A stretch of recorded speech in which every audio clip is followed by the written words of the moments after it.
It's time to think about the Bible like you never have before. This is Christian Questions. After the podcast, check out everything ChristianQuestions.com has to offer. Also see our weekly video series releases at ChristianQuestions.com/YouTube. Now, here's your hosts, Rick and Jonathan.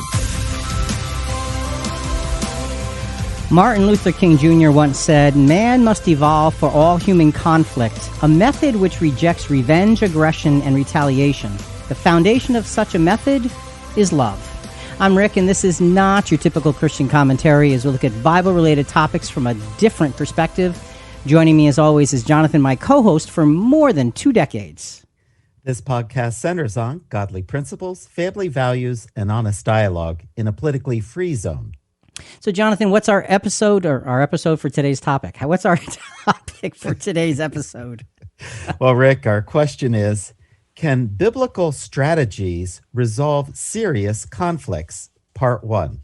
And our theme text is found in James 4, verse 1.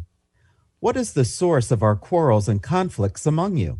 Is not the source your pleasures that wage war in your members? Okay, so can biblical strategies resolve serious conflicts? And this is part 1 of a 2-part series. So coming up in today, also joining us today is Julie. Hi. Hey, I didn't forget you, really. I thought you forgot about me. That would be a conflict. That would be a conflict. So as Christians, we don't all see eye to eye doctrinally or even agree on what a Christ-like lifestyle looks like. And we can either grow or be disabled by conflict. So I'm looking forward to using the Bible as a touchstone for how we should be resolving conflicts. And coming up in today's podcast, good thing you're looking there because that's where we're going. Conflict is easy, solving it is hard. In about 15 minutes, we're going to introduce how conflict works and how easily it can get worse before it gets better. Did you ever wonder how our world has become so conflict-ridden? As we examine how conflict degenerates, you'll be amazed at how dramatically our social and political issues fit into this downward spiral. That's coming up in about 30 minutes. And finally, how bad can conflict get if it's not handled? It can get ugly. And we're going to tell you about that in about 45 minutes. But first, let's start at the beginning. Conflict is everywhere. Small children need to be guided through conflict when they learn about sharing, and we've all heard this, and they scream, "But that's mine!" Adolescents can use some serious education through conflict when they begin to believe their parents are ignorant and rebelliously demand their own way. Adults, especially spouses, need practical coaching when they clash with one another's viewpoints on issues of importance. And when it comes to social issues and politics, most of us, whether we know it or not, are desperate for direction in our deep conflicts, for without that direction, we will destroy one another. The point is obvious. Conflicts abound at every stage of life and in most every circumstance in life. So what can we do? How do we just not cope, but how can we overcome all of this conflict? Fortunately, the Bible is full of conflicts and therefore full of solutions. Some of the basis for today's discussion is taken from a conference called Reality Leadership, presented by Dr. John C. Maxwell, a well-known leadership author and teacher. And Jonathan, that seminar, that Reality Leadership seminar, I attended one of those. And this was about 20 years ago or so, and it made a really deep impact on me. And it was one of those things where I walked away saying, there's spiritual lessons here that are just profound. And so that's where we're drawing some of the basis for our conversation. So to begin with, where does conflict come from? And Rick, our focus should be, these are things I do, not looking at others, but look inwardly. So we're going to begin by examining conflict that is essentially my own fault, things that I do that can cause conflict. So Julie, there's lots of things. Get us started on this. Well, conflict may come when we don't get what we want. Okay, we don't get what we want. Satan's desires were bigger than his being. He's our first example of the creation of conflict. Isaiah 14, verses 13 and 14 is about him. But you said in your heart, I will ascend to heaven. I will raise my throne above the stars of God, and I will sit in the mount of assembly in the recesses of the north. I will ascend above the heights of the clouds. I will make myself like the Most High. See, he had a lot of pride, and pride is often central in conflicts. His desires were bigger than his being.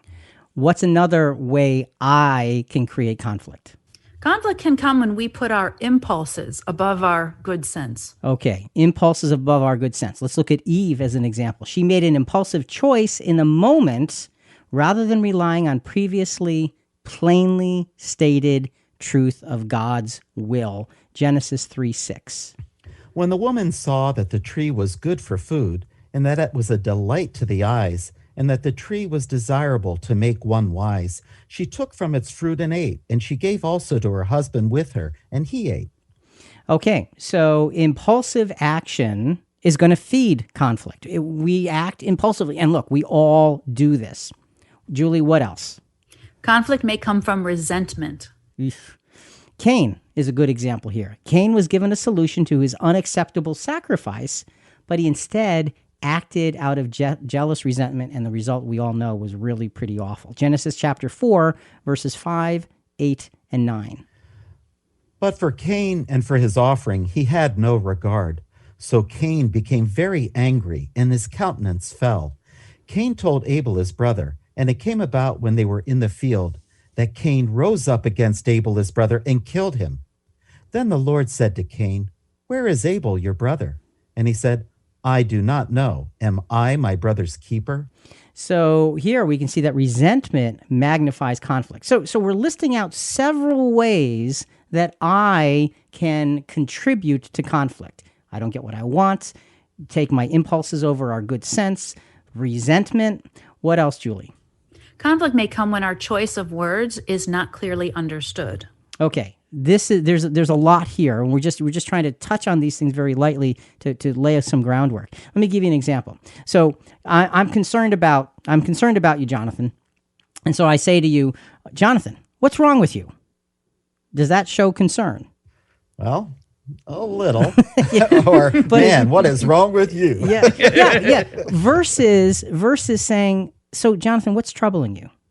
See, that sounds more genuine. And that's the point. We have to be able to frame the meaning behind the words so we can get through. It's very easy to misunderstand what others say. Jesus was misunderstood in many things. We're going to give you one small example of Jesus being misunderstood by his followers. You know, he's usually misunderstood by the Pharisees, but this is an example where he's misunderstood by his followers. John 21, 21 to 23. So Peter, seeing John, said to Jesus, "Lord, and what about this man?" Jesus said to him, "If I want him to remain until I come, what is that to you? You follow me." Therefore this saying went out among the brethren, that the disciple would not die. Yet Jesus did not say to him that he would not die, but only, "If I want him to remain until I come, what is that to you?" And that's a very unique set of scriptures, and we won't take that time to explain what it means, but in the CQ Rewind show notes, it'll be in the bonus material to really find out what was meant here. It's awesome. But he was misunderstood, but we do realize that there is a prophetic meaning to what Jesus said. So that's good. And we all come from different perspectives, and many times we'll either say it wrong, and that wasn't our intention, or more often we hear it wrong, and we take offense pretty quickly. Okay, say it wrong, hear it wrong. Either way, we can be the cause of conflict by not phrasing it appropriately or not listening clearly enough. So applying another's words or having our words applied out of context gives conflict momentum. So up to this point, we've been talking about all of these kinds of things that I can do that will cause conflict. So let's change gears a little bit and let's look at a few examples of things that circumstantially can cause conflict. They don't necessarily come from me, but they come from others or the circumstances. There's several ways that conflict can arise in other ways. So Julie, let's get started with that. Conflict may come when there are issues with more than one potential solution. Okay. Issues with more than one potential solution. Defining faithfulness and imperfect Christians can have a lot of variation. Again, we're not going to get into any of these things, but this is important. What's required of me may not be required of you. Think about that. Romans chapter 14, verses 2 and 3. One person has faith that he may eat all things, but he who is weak eats vegetables only. The one who eats is not to regard with contempt the one who does not eat, and the one who does not eat is not to judge the one who eats, for God has accepted him. Okay, for God has accepted him. Okay, oversimplifying someone else's experience can breed conflict. I have an example. Basically, the thought is whether we meet at church on Sunday or Saturday, is it wrong for us to judge if someone is following their conscience and will only meet on Saturday, which is the Jewish Sabbath? Is that a problem? Well, and that's a conflict. But again, the conflict, we have to understand that when somebody's following their conscience, that's a big deal, and that needs to be able to be respected because that's the way they're understanding things at this point in their Christian life. Another example is if you're living with someone but plan to eventually get married. Does that matter? What happens if you go on into living arrangement assuming you'll be married and something happens and you decide not to get married any longer? Either way, it's still not scriptural. It's sin because of fornication. This is a moral issue. So what about moral issues with conflict? See, that's the thing. There are some things, and we're going to get into this, that are principally driven by principle and need to be adhered to very, very strictly. Morality is one of those things. So when we say, well, what's required of me may not be required of you, that has nothing to do with morality. Morality is equally required of every single Christian, period. Let's make sure we understand that very clearly. Okay, next piece of conflict that can have circumstantial fault. Conflict may come from change. Simple. Change. Everybody loves change. Most people don't, actually. Jewish Christians had serious and honest challenges with their newfound freedom in Christ. It was this newfound freedom, but it created challenge for them to be able to deal with it. Acts chapter 15, verses 1 to 2, lays out a very clear challenge in terms of understanding what life was supposed to look like now as a Christian. Some men came down from Judea and began teaching the brethren, unless you are circumcised according to the custom of Moses, you cannot be saved. And when Paul and Barnabas had great dissension and debate with them, the brethren determined that Paul and Barnabas and some of the others of them should go up to Jerusalem to the apostles and elders concerning this issue. So this issue was a big deal in the early church. We are, again, not going to get into the details, and it was a great conflict that caused many of the most responsible Christian minds to get together and work it out. Conflict is natural when something stable and good is suddenly undone. At that point, the law was stable and good, but it needed to be undone. That created conflict and needed proper principles to be able to be solved. Julie, we're talking about conflict that has circumstantial fault. We talked about when there's issues with more than one potential solution. Change. What's next? Conflict may come when we have legitimately different perspectives. Okay. Paul and Barnabas parted ways over a conflict. I just wanted to give a little background on that. So when Paul and Barnabas left Antioch, they took John Mark as a helper. John Mark is a relative of Barnabas. But halfway through the journey, John Mark left. This is in Acts 13:13. The Bible doesn't tell us why he left, and there's a lot of theories, but it obviously took Paul by surprise. And here in this next chapter that we're going to read, he did not want to give John Mark another chance. And that's in Acts 15:36-40. And after some days, Paul said to Barnabas, "Let us return and visit the brethren in every city in which we proclaim the word of the Lord, and see how they are." Barnabas wanted to take John, called Mark, along with them also, but Paul kept insisting that they should not take him along who had deserted them in Pamphylia and had not gone with them to the work. And there occurred such a sharp disagreement that they separated from one another, and Barnabas took Mark with him and sailed away to Cyprus, but Paul chose Silas and left. You can look at this in a lot of different ways. And, there are those who say, well, Paul was just cold in all of this. He abruptly left. It didn't give the guy a chance. What's wrong with him? Well, I don't think Paul was wrong. I think that Paul looked at the circumstance and he said, this is too difficult. He didn't cut it before. He's not ready. Barnabas, on the other hand, said, oh, look, I know him. He can do it. I'm not saying either one of them was wrong. I think they both were right from their own perspective. So Paul's right, Barnabas is right. Here's what happened. They split, and you say, oh, that's terrible. Well, think about it. The gospel went twice as far now because you had these two tremendous shakers and movers of the gospel now working separately. And, there's actually kind of a good ending to the story, right, Julie? That's great. Yeah. And it's worth noting that, so in the end, years later, when Paul's in prison, he describes John Mark in Colossians 4:10 and 11 as a comfort to Paul. And he calls him a fellow worker unto the kingdom of God. So whatever differences they had were resolved. And Paul in another place said, I want John Mark to come because he is helpful to me.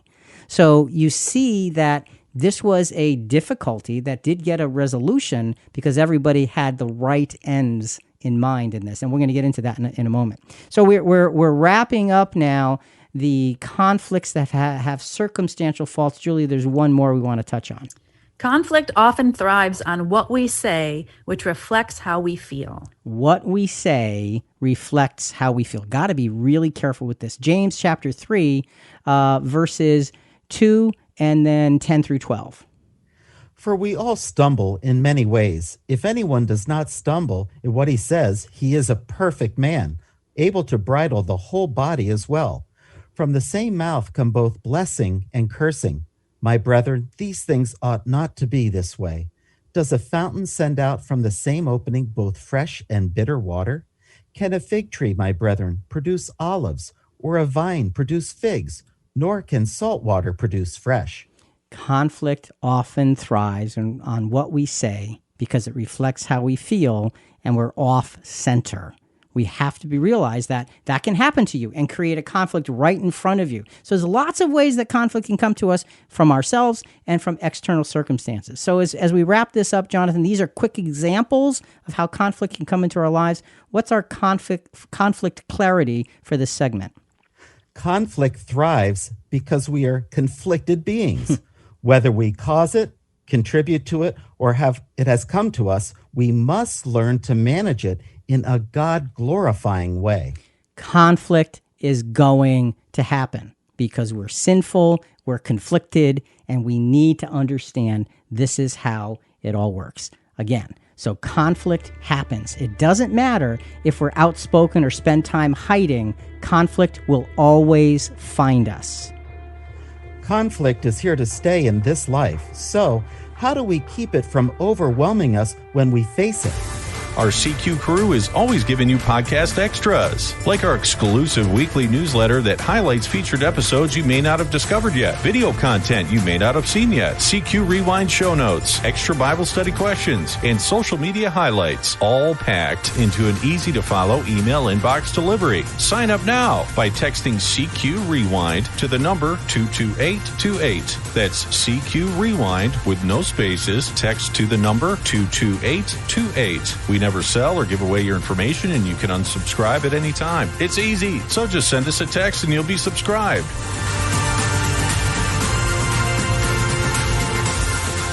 The big thing about managing conflict is facing it. Sometimes we wish it would just go away.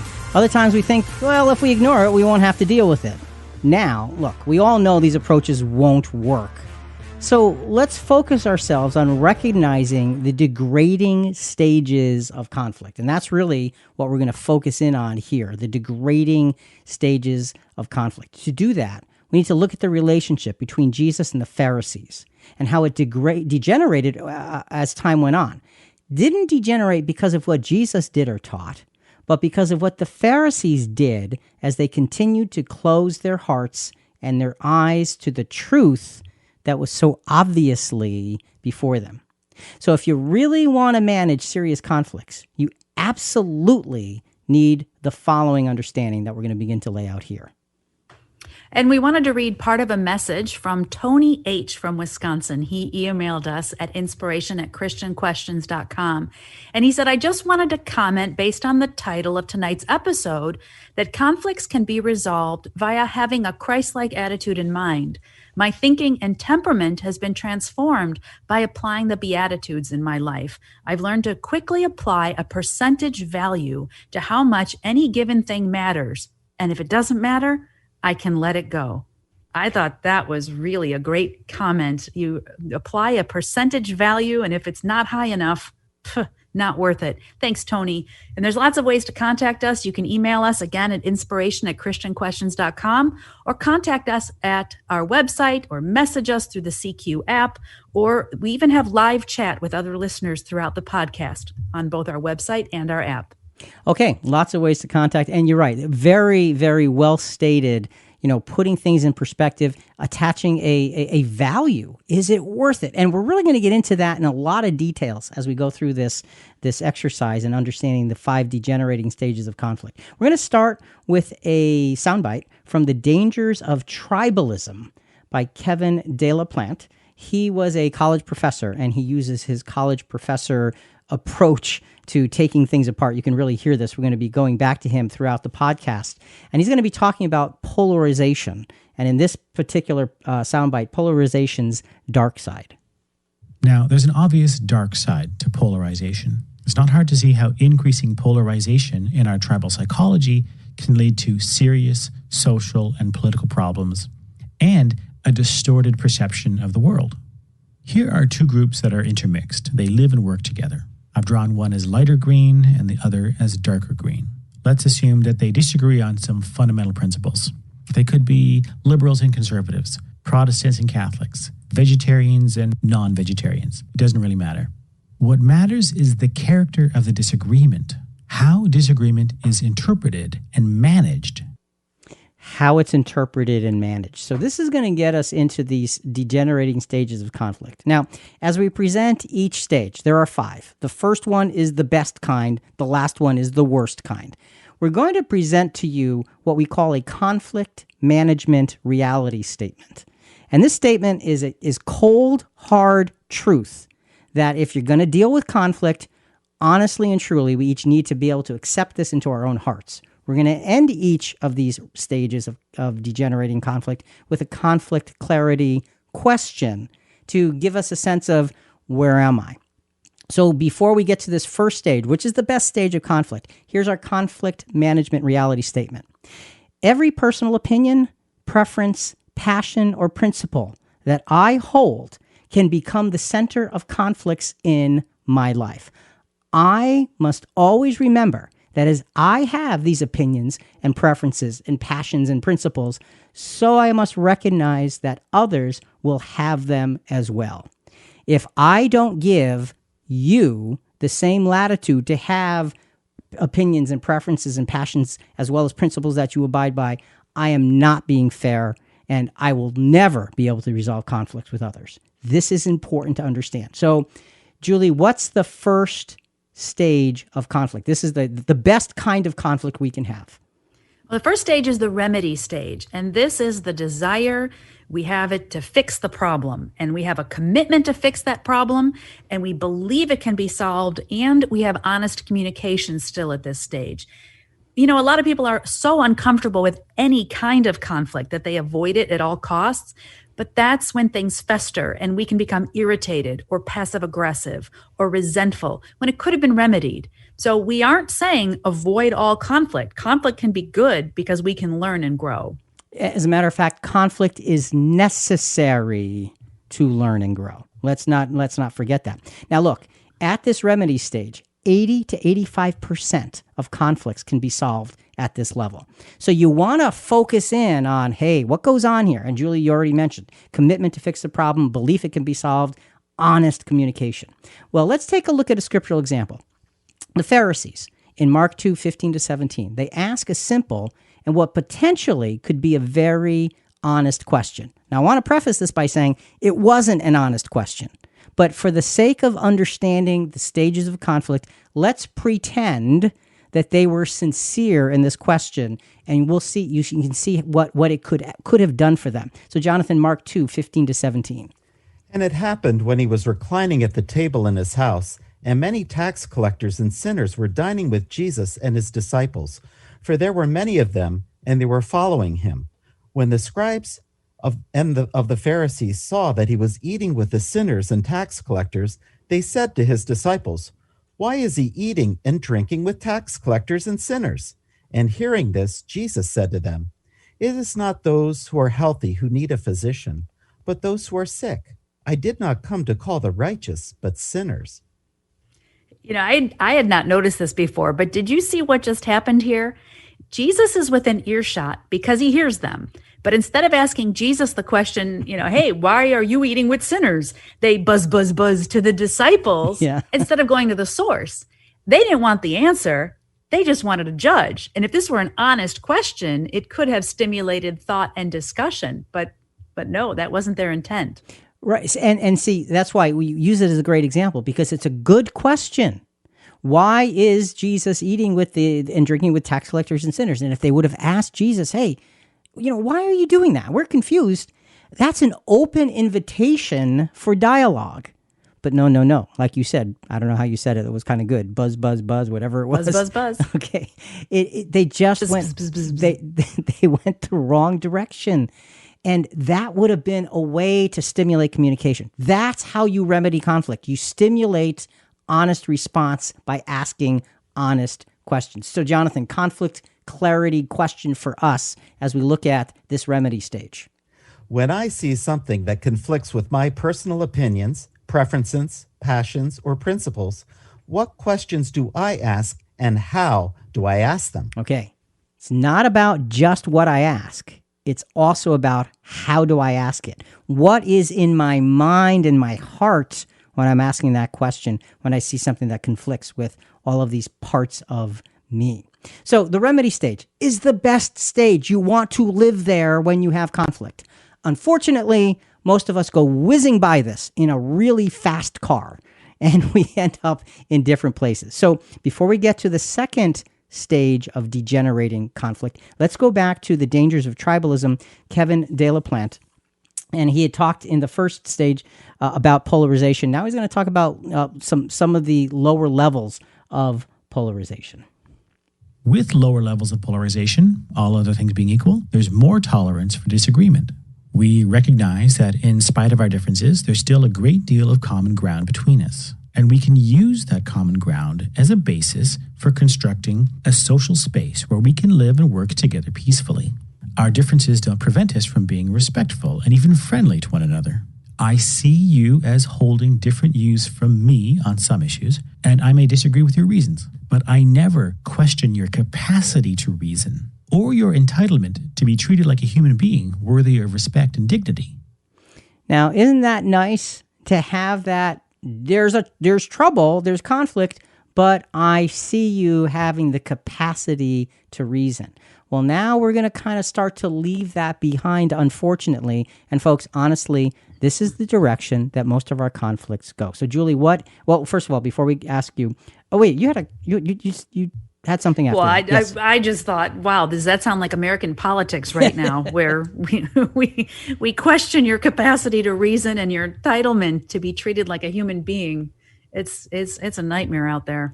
Yeah, and you know what? It's a nightmare that's getting darker and scarier by the day. And we, as Christians, had better not let ourselves get involved in such things. We need to stand above this with the principles of righteousness in dealing with conflicts. So our conflict management reality statement before we get to the second stage of degenerating conflicts is this. Because my personal opinions, preferences, and passions are so ingrained in me, I am liable to easily elevate any of them to the status of a principle. Now, understand something. I have opinions and preferences and passions. Principles are immovable. Opinions, changeable. Preferences, movable. Passions, negotiable. Principles, no. But it is easy to elevate those three things to the standard of principle, so I stand hard on that. It's a big mistake. Julie, what's the second stage? It's the repositioning stage. So here we're looking for who caused the problem. And in this stage, people are nervous. They're getting defensive and they're protective, and a lower trust level reigns, and their communication starts becoming more cautious. And I was thinking, the more time we spend with someone, the more likely conflicts are going to arise. And so the ability to resolve these conflicts is very important. I think we need to watch out in this blame game stage with family members and spouses, because it's a slippery slope to get to those next stages. Okay, so you're walking around with that pointed finger is who's making this trouble? Who's making you're looking to identify. Now look, about 50% of conflicts can be resolved here. Now think, the first stage, 80 to 85% could be resolved. Now you're down to 50%. That's a pretty big drop off. If you're in school, it's going from getting a B to failure. So think about that in terms of the drama there. We have a choice here. We can invite dialogue with our questions or condemn with our questions. Yeah, and you can ask the same question and your tone can tell whether you're inviting dialogue or you're condemning. And it's such a big thing. We need to be careful. We're Christians. You know what the right answer is. If you're a Christian, you're supposed to know and stand up for that which is right. So now let's go back to the example of the Pharisees. We looked at Mark 2. We're going to stay with that same context for the first three levels of the degrading conflicts here. The Pharisees now, right after that first question they ask, now point a finger of accusation after the disciples are seen plucking grain from the field on the Sabbath. And Jesus comes into the temple area with his disciples, and we're now still in Mark chapter 2. We're jumping down to verses 24 to 26, and they just confront Jesus. The Pharisees were saying to him, "Look, why are they doing what is not lawful on the Sabbath?" And he said to them, "Have you never read what David did when he was in need and his companions became hungry? How he entered the house of God in the time of Abigail, the high priest, and ate the consecrated bread, which is not lawful for any to eat except the priests, and he also gave it to those who were with him." Okay, so Jesus responds to this. Why are they doing what is not lawful on Sabbath? Asking a question based on a predetermined answer, and that's exactly what they did, displays defensive-ness and a lack of trust. There was no wiggle room for goodness in the answer. Why are they doing what's illegal? No wiggle room whatsoever. And their tone is conclusive. It's judgment. They're looking for Jesus to be an illegitimate leader by asking that question. Exactly. And this is where you're looking to find somebody to blame. Who's causing the problem? I know. Look at what his followers doing. You're looking for trouble, and you know what? That's what you're going to get, is trouble. Let's look at James chapter 3, verses 8 through 10. We are Christians. We should not be doing this repositioning nonsense. Hear what James has to say about our words. "But no one can tame the tongue. It is a restless evil and full of deadly poison. With it we bless our Lord and Father, and with it we curse men who have been made in the likeness of God. From the same mouth come both blessing and cursing. My brethren, these things ought not to be this way." These things ought not to be this way. You know what that's saying? Let's be blunt. When we get involved in conflicts and we mess up the principle and passion and preference thing, we should apply the scripture ourselves. These things ought not to be this way. We know better. We should act better because we know. Jonathan, let's wrap up with that personal conflict clarity question.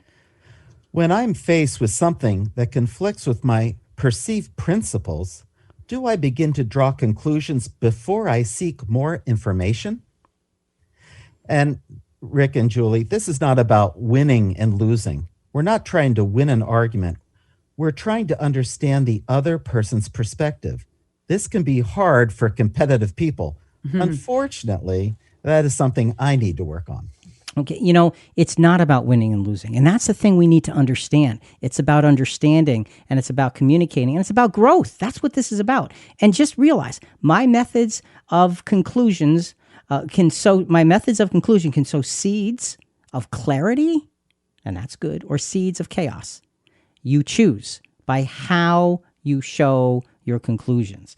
This is important. Only 2 stages, and already there's a massive difference in the ability to solve conflict. This is scary. It sounds like a slippery slope is ahead. What does it look like, and how can we stay off of it? Are you just getting started in your Bible studying, or are you a weekly listener looking for more after the podcast? Go to ChristianQuestions.com, then click on the Bible Study tab to see our concise companion Bible study questions.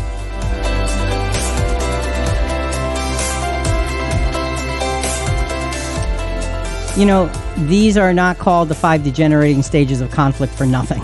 Not only do these stages descend into chaos, they unfortunately look all too familiar. Julie, like you said before, politics, social issues, moral dilemmas all seem to live in the last 3 stages. We haven't even touched those yet.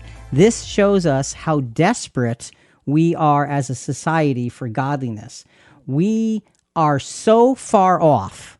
We completely, and if I didn't make my point, completely miss godliness and our communication when we have conflict in our society. This is desperately wrong. We need to be better than this. Let's go back to the dangers of tribalism with Kevin De La Plante. And interestingly, his next point is talking about increasing polarization. Now, as we ratchet up the polarization, it becomes increasingly difficult to manage these disagreements. With increasing polarization, we end up disagreeing on more things, and we disagree more strongly. We care more about the issues on which we disagree, and it becomes harder to accept disagreement as something we should just expect among reasonable people. It becomes harder for me to accept that your disagreement isn't a sign of a deeper flaw in your moral character or a deeper flaw in your capacity to see reality for what it is. As polarization increases, common ground decreases. And that's a sign of disrespect. We disrespect those on the other side when we go down this road. So, before we get to the third stage, or the third degenerating stage of conflict, our conflict management reality statement. Again, cold, hard truth to understand. Once I've elevated my personal opinion or preference or passion to the status of principle, remember we talked about that before, I will begin to address conflict through judgment. Now, the only validation I seek is to verify what I have judged to be true. So essentially, the story's over because I've decided on the conclusion, and you can't be more wrong than that. You can't be more wrong. So, Julie, what's this third stage, this third degenerating stage of conflict? Well, this is the rights stage, which means I'm right and you're wrong. And in this stage, people take sides and they are labeled. So in a Christian environment, the other side might be labeled as too worldly or deceived. And in this stage, you're in the mode to win. And Jonathan just warned us about that winning and losing situation, but you're out for blood here. And obviously then communication gets distorted and frequently overstated. Okay, so this is not a good stage to be at. I'm right, you're wrong. Now think about it. This is only the third. There's 2 more, okay? And we're already, I'm right, you're wrong. You know what the percentage of success is here? Remember last stage was bad. It was 50%. Well, here, you're at 15 to 20% of conflicts can be resolved here. Just 15 or 20%. Well, sarcasm is a big part of this stage. An example is how our media today reports things in the news. It creates a hateful atmosphere. And you're right. Sarcasm is one of the greatest tools of destruction amongst us. And unfortunately, we've taken sarcasm to be part of our norm, part of how we communicate with one another.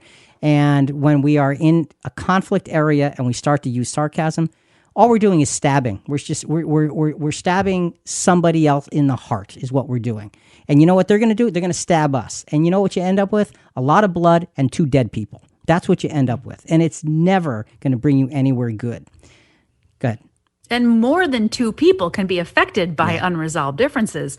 The collateral damage is worse when others get caught up in our bitterness. So families and brethren in the same congregation can be affected and driven away from each other. We need to consider, how do our differences affect the others in our lives? Are we making them uncomfortable? Or even worse, are we leading them to gossip or other forms of sinning? See, so more than just 2 dead people, you're going to end up with a whole room full. The whole clan. Because it's I'm right, you're wrong. And again, this is only a third. Now look, we're not spending a lot of time on solutions here, okay? And this is by design. Part 2, we're going to spend a lot of time on the solutions. We're going to go back through these, all right? But you need to understand the depth and the seriousness of what happens with our conflicts. And hopefully, as we look at these things, we're saying, do I do this? Do I do this? When do I do this? So let's look at the Pharisees again. We're going to go to Mark chapter 3, same context as before, and the Pharisees have no more need for questions of Jesus anymore. Now they simply look for reasons to accuse him. Mark 3, verses 1, 2, and 6. He entered again into a synagogue, and a man was there whose hand was withered. They were watching him to see if he would heal him on the Sabbath, so they might accuse him. Okay, so Jesus, now he knows their heart. He challenges their thinking, and then he heals the man. So he knows what's going on, and he goes right to them, and he explains things, and then he heals the man with the withered hand. The Pharisees went out and immediately began conspiring with Herodians against him as to how they might destroy him. So the motive of the Pharisees was to try to prove their point that Jesus was not from God because in their sight, he was breaking the law. Jesus was an enemy. Right. They made him an enemy, and he's a representative, and he's showing them the goodness of what he does. He healed this man in front of those who were his greatest skeptics. And he did it with lawful reasoning. And all they wanted to do was destroy him. When we're so stuck in our position of being right, we become blind to the potential evidence that can lead us to truth. That's what happened to the Pharisees. Jesus is the way, the truth, and the life. He was the truth that was standing before them. They couldn't handle it. And so they walked away from him, and they looked to try to destroy him. You know, I'm right, you're wrong, get out of my way. Like you said, Jonathan, you're acting illegally. Well, let's go to James chapter 3, verses 14 to 16, and see how James responds to this kind of thinking and action. But if you have bitter jealousy and selfish ambition in your heart, do not be arrogant and so lie against the truth. This wisdom is not that which comes down from above, but is earthly, natural, demonic. For where jealousy and selfish ambition exist, there is disorder and every evil thing. You know, it talks about don't be arrogant, and I love this statement. And by being arrogant, lie against the truth. We have a great responsibility to stand up for truth and support truth, even if it doesn't serve our preferences or opinions or passions. We need to still stand up for truth. And when we get into conflicts, we tend to take our feelings and put them front and center. I'm right, you're wrong, not a good situation. Jonathan, what's our conflict clarity question for this right stage of I'm right and you're wrong? Once I have, unfortunately, decided to address conflict through my predetermined perspective, do I now look to entrap those whom I have judged in their actions to prove my point? Boy, that's harsh. That's an important question. And we need to be brave enough, every one of us, to ask that question of ourselves. When I have done that predetermining of how things should work out, do I set it up so I can entrap them in their words? And if that's your motivation, shame on you. If you're a Christian and we are standing in that place, that's shameful. This is not glory to God. This is not glory to God. So let's go to, before we get to our next conflict stage, the dangers of tribalism with Kevin De La Plante. And, you know, he talked about that the growing, increasing polarization. And now he talks about what naturally comes next. I'm right, you're wrong. And it's going to move on to the next stage. And this is a feeling, a need to separate. And then we hit a point where we feel an urge to separate. Peaceful coexistence between us seems impossible, and our instinct is to adapt by segregating, carving out social and political spaces where we don't have to interact with the other group, where we can enjoy the comforts of social interaction with our own kind, and the very real psychological benefits of unity and solidarity and the feeling of being a part of a collective identity. When this happens, polarization within each group drops back down to lower levels. Now, this may not sound so bad, but unfortunately, what often happens is that these very real psychological benefits are bought at a cost to our relationships with other groups. In-group solidarity tends to go up when the outgroup, the group outside of us, is perceived in a negative light, as a dangerous other, as a threat to the unity and stability of our group. That's Powerful, powerful thinking that we need to understand. This is the dynamics of what happens. Look, unity is good. We're not saying no, don't go there. What we're saying is at what cost are you achieving that unity? And is it a Christ-like way of achieving such unity? Or are we stepping outside of those boundaries? So we're going to set up for now the fourth stage, the fourth degenerating stage of conflict. And to set that up, here's our conflict management reality. Having prejudged without scriptural process and mercy, all that's left is to remove those with whom we have conflict. One who acts based upon the application of godly principles could not be here at this point without thorough, open-minded, merciful, and prayerful dialogue which seeks to give the benefit of the doubt. There's appropriateness sometimes in removal, but you have to get there the right way. So, Julie, what's the fourth stage and a little bit of background on it? All right, this is the removal stage. Get rid of those people. Your goal in this stage is divorce or argumentative disunity or resentful disassociation. And there's no solution that we've come up with, so we've got to get rid of them. And of course, there's no communication in this stage because there's no trust to base it on. So this stage used the phrases divorce and argumentative disunity and resentful disassociation. We know what divorce means, but what about the other two? Okay, argumentative disunity. That's infighting within the group. There's this infighting that really is trying to put down the other and just, you have this polarization within. The resentful disassociation is, forget it, I can't deal with you anymore, and you actually leave. So there's the leaving before you physically leave, and then there's the physical leaving, neither one of which is Christ-like. What we need to do is be able to manage those things. But isn't removal appropriate in some cases? Remember the Apostle Paul in Romans 16 tells people, tells us to avoid divisive people. And here's something that was really blunt. Titus 3:10. It says, warn a divisive person once, and then warn them a second time. After that, have nothing to do with them. So isn't this removal stage a good thing? It can be, and it can be very, very appropriate. But it's very difficult to do it in an appropriate fashion. Why? Because I'm full of preferences, I'm full of opinions, and I'm full of my own passions, which many times are not the principles. And the Apostle Paul is talking about making decision based on principle, period. And if we have that clearly before us, yes, removal can be an important thing to do, but it's not a common thing because we too often get too sidetracked. And in our removal, we end up being part of the problem and not the solution. So yes, it is appropriate, but it's hard to get to. No question about that. So I just have a quick story that always stuck with me. So we all had a mutual Christian friend and role model named Carl, who's now deceased.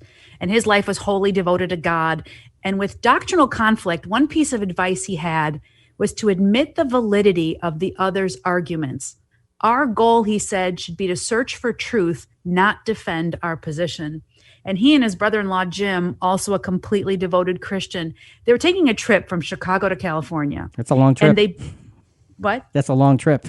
Yeah. And they both held a diametrically opposed scriptural interpretation.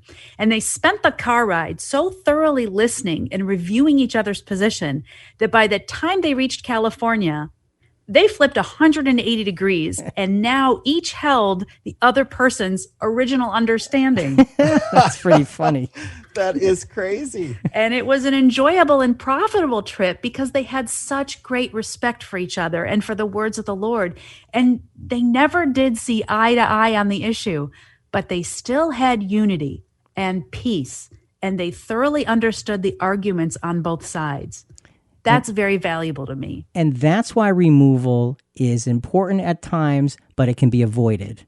That's exactly how. I'm not saying you flip your point of view necessarily. That's really unusual.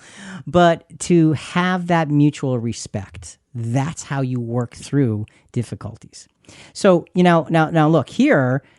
The removal stage, get rid of those people. You know what the percentage is of being able to resolve conflicts? 1%. Ooh. You got down to that final 1%. That means it's almost impossible. Ugh.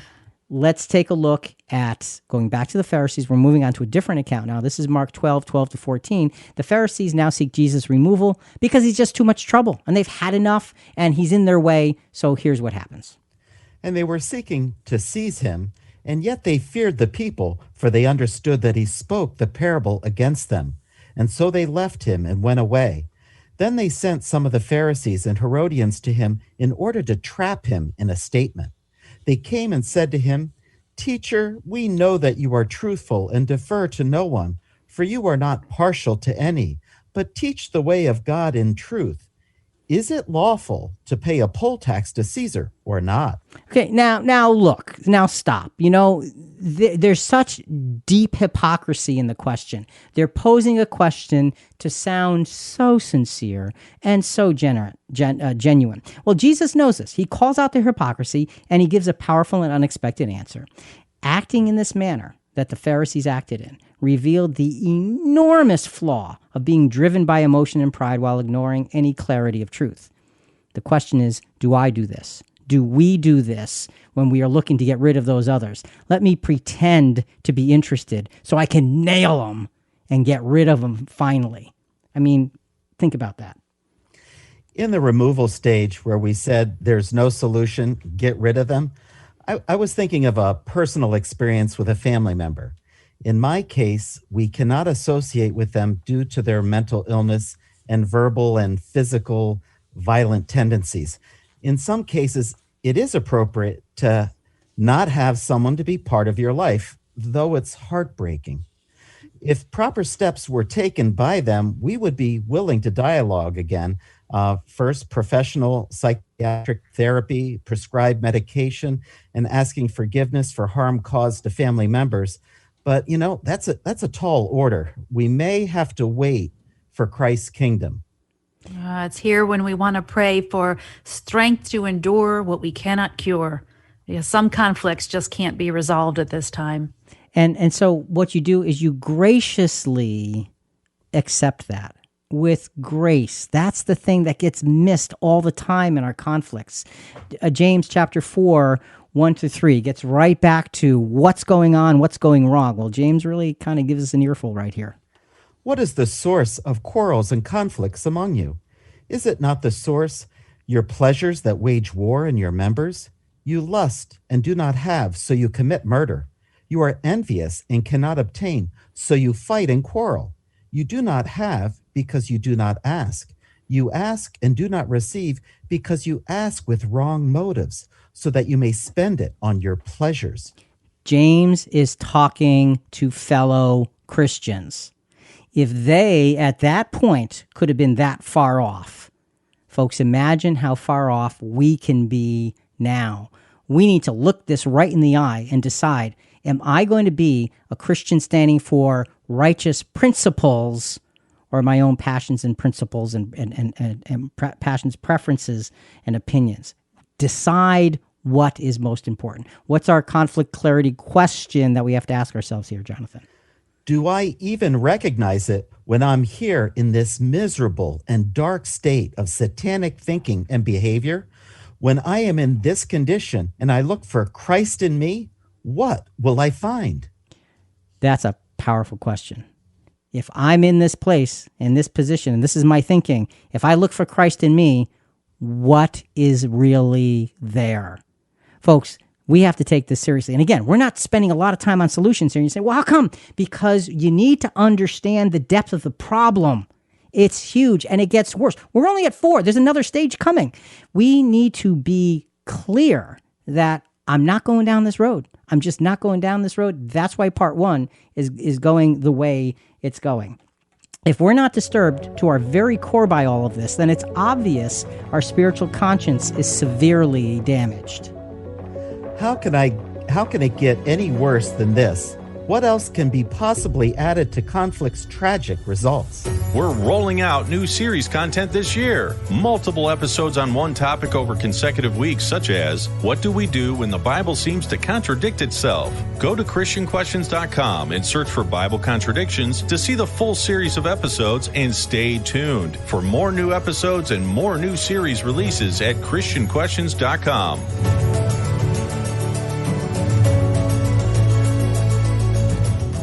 The only thing left for this fifth degenerating stage of conflict is to throw away any last shred of reason and become vengeful.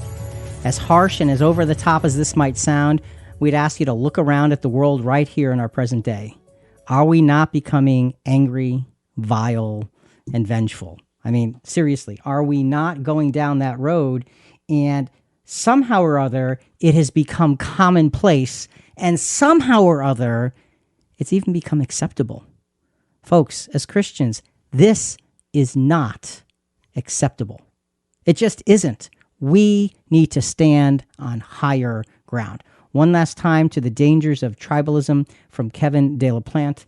And this part is about our losing reality, which is very appropriate for this fifth stage. And another casualty of extreme polarization is epistemic, when we cut ourselves off from other points of view and only look to our tribe for guidance on what to believe and who to trust. We run the risk of erecting a system of beliefs that is increasingly unmoored from reality. The moral and political bubble that we've built for ourselves is also an epistemic bubble. Everyone outside the bubble is biased or lying or irrational or otherwise untrustworthy. And this is obviously a disaster for critical thinking. I think it's also obvious that our public culture is drifting in this direction. And in some areas, like our public political discourse, it has become toxic. But Rick, Ephesians 4:14 warns us against being carried about with every wind of doctrine. So don't we in some ways want to cut ourselves off from other points of view? Like, I don't need to spend a year studying Greek mythology to know that it isn't scriptural. But how do we protect truth if we keep letting in everything else? How can I be a critical thinker but not get swayed by every new theory or biblical interpretation I find on the internet? Okay, see, and that's a very legitimate question and concern. And we're not suggesting that we put ourselves in a bubble and ignore everything because they're all liars and cheaters. You know what? There's a lot of different perspectives in the world, and we need to be able to understand and respect them as such.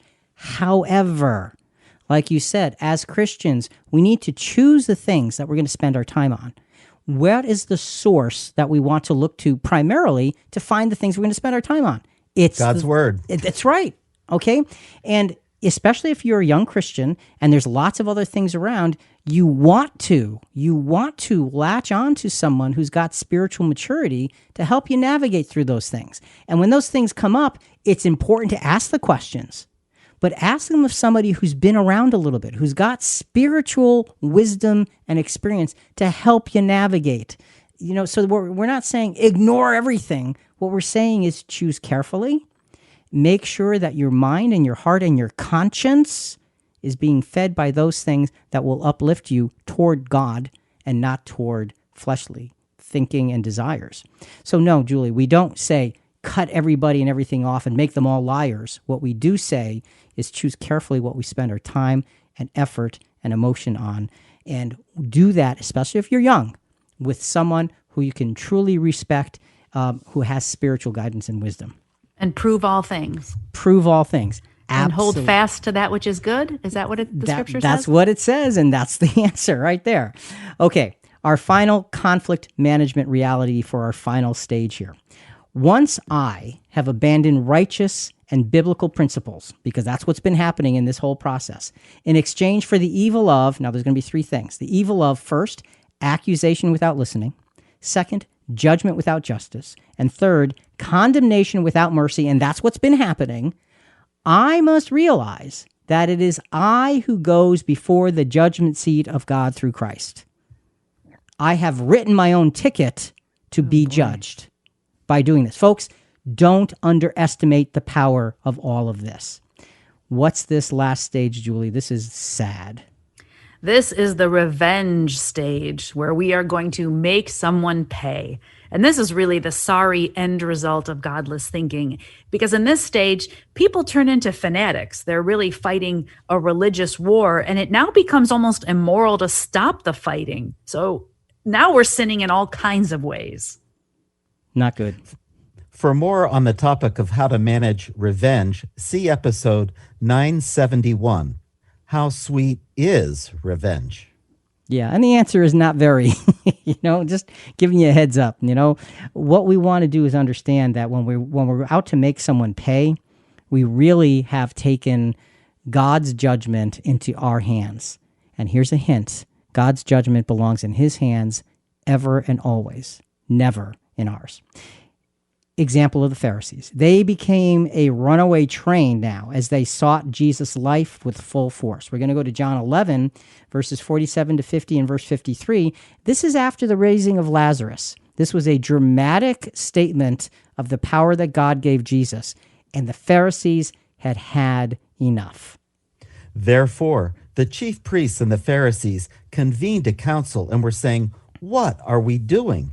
For this man is performing many signs, and if we let him go on like this, all men will believe in him, and the Romans will come and take away both our place and our nation." So they're saying he is causing so much trouble that we need to stop this.